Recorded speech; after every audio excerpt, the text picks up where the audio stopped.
राष्ट्राचा। नमस्कार, मी सुद्धा संध्या लाईव्हमध्ये आपल्या सगळ्यांचं स्वागत। महापालिकेच्या शुक्रवारच्या सभेत पुणे मेट्रोच्या विस्ताराच्या प्रस्तावांना मान्यता देण्यात आली असून आता मेट्रो सेवा PMRDAच्या हद्दीत पोहोचणार आहे। डोंजे, लोणीकंद, खेड, शिवापूर तसेच उंडरीपर्यंत मेट्रो सेवा विस्तारण्याच्या 4 उपसूचना मुख्य सभेत मंजूर करण्यात आल्या। त्यामुळे भविष्यात शहराच्या आसपासच्या उपनगरातील प्रवाशांनाही मेट्रोचा लाभ मिळणार आहे। पालिकेच्या एप्रिलमधील सभेत स्वारगेट ते कात्रज मेट्रो मार्ग खेड शिवापूर टोलनाक्यापर्यंत वाढवण्याचा प्रस्ताव मंजुरीसाठी ठेवला होता। नगरसेविका वर्षा तापकीर यांनी हा प्रस्ताव शहर सुधारणा समितीकडे दिला होता।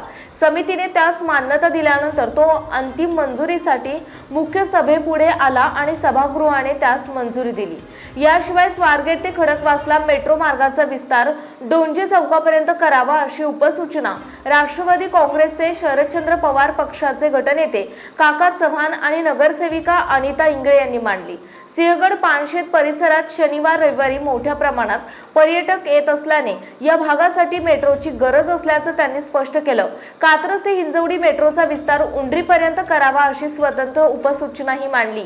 तसेच केंद्राने मंजूर केलेल्या रामवाडी ते वाघोली मेट्रोचा विस्तार लोणीकंदपर्यंत करण्यासाठी सविस्तर प्रकल्प अहवाल तयार करावा, तसेच उन्नत मार्गाचाही विचार करावा अशी मागणी करण्यात आली। या सर्व उपसूचनांना मुख्य सभेने एकमताने मंजुरी दिली।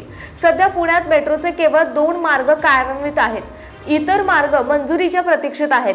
मेट्रो विस्तार 2 स्वतंत्र नियोजन प्राधिकरणांच्या हद्दीत होणार असल्याने खर्चाचे नियोजन, प्रशासकीय समन्वय आणि प्रत्यक्ष अंमलबजावणीसाठी व्यवहार्यता अहवाल तयार करावा लागेल। ताज्या आणि महत्त्वपूर्ण बातम्या पाहण्यासाठी आजच आमच्या संध्या लाईव्ह न्यूज चॅनलला YouTube वर सबस्क्राइब करा आणि बेल आयकॉन प्रेस करा।